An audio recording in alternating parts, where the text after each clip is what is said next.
You've probably felt it before, that tightening in your chest when the silence grows loud, when the people you thought would stay forever suddenly vanish like ghosts, when the messages stay unanswered and the room feels colder, and you realize you're walking this path far more alone than you ever thought. Good. Let it sting. Let it crack something deep inside you, not your hope, not your faith, but that tired illusion that anyone owes you a single thing.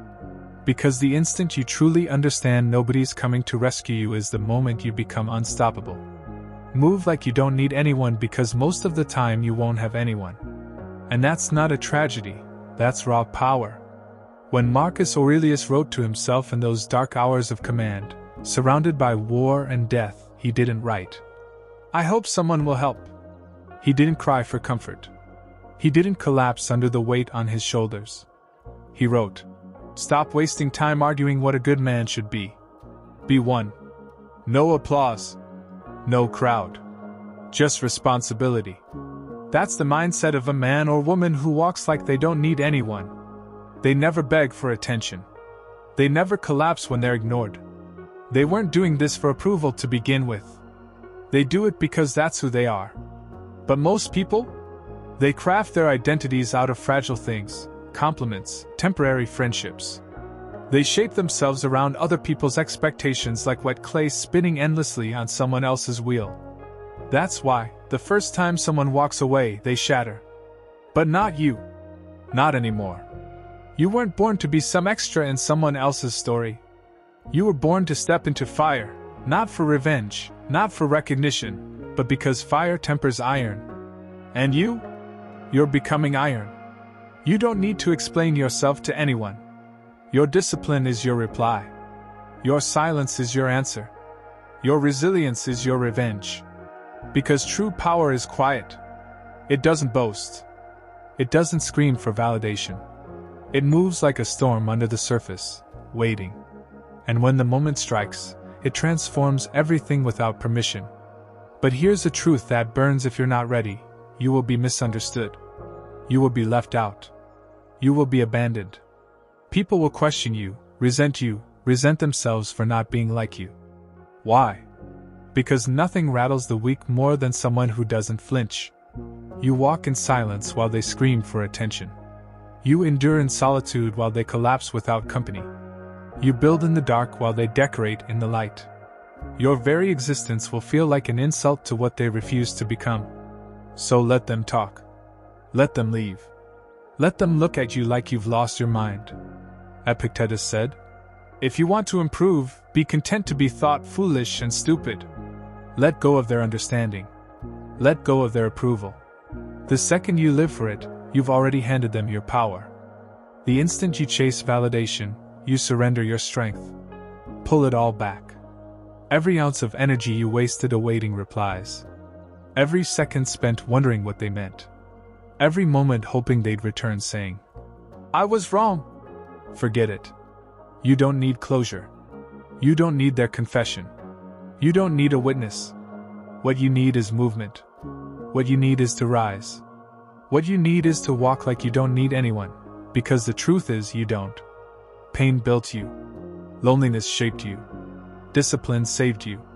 And now you walk with a spine of boundaries and a heart that no longer begs. But I'll be real with you, walking alone isn't some poetic fantasy. It's harsh. It means you'll wake up to no good morning text.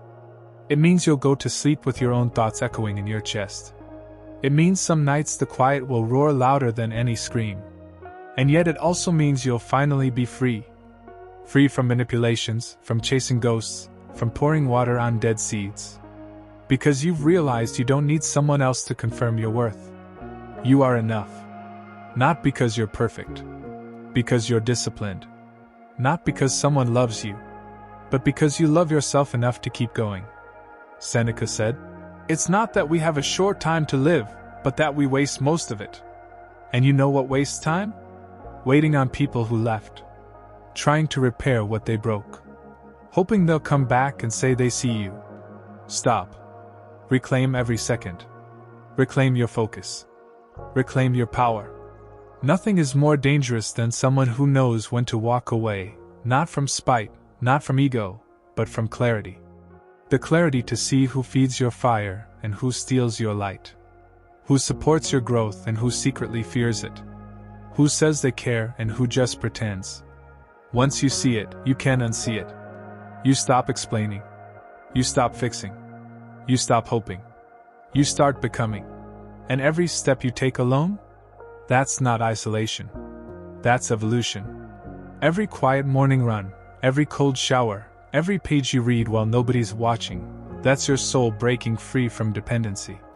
That's your body remembering what it feels like to rely on itself. Because what kind of strength only appears when someone loves you?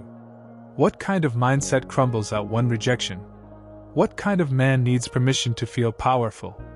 No. Real strength isn't reactive, it's proactive. You don't wait for the storm to pass, you train in the rain. You hone your thoughts like a blade.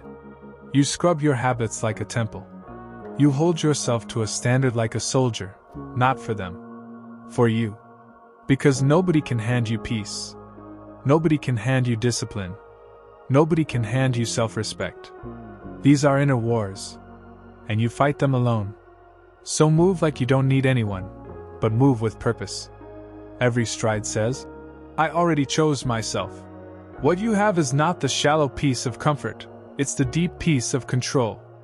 Control over your emotions. Control over your reactions. Control over your own direction. You don't wait for the path. You become it. That's Stoicism. It's not indifference. It's devotion to what matters. You don't need their applause, you need your principles. You don't need a crowd, you need a standard. You don't need their permission, you need your own discipline. And once you truly embrace that, the silence stops hurting. The solitude becomes strength. You grow steady in chaos. You stay calm when others collapse. Because you've already walked through fire and come out steel. So keep walking, not to impress them, but because it's who you are now. Let them say you've changed. You have. You've stopped needing. You've started knowing. And Stoicism doesn't teach you to chase, it teaches you to lead, to craft, to become. So walk like you don't need anyone. If you stumble, you rise. If they doubt you, you continue. And when they look back, they'll see the truth. They never broke you. They built you. Thank them. Forget them. Then walk like you never needed anyone, because you never did.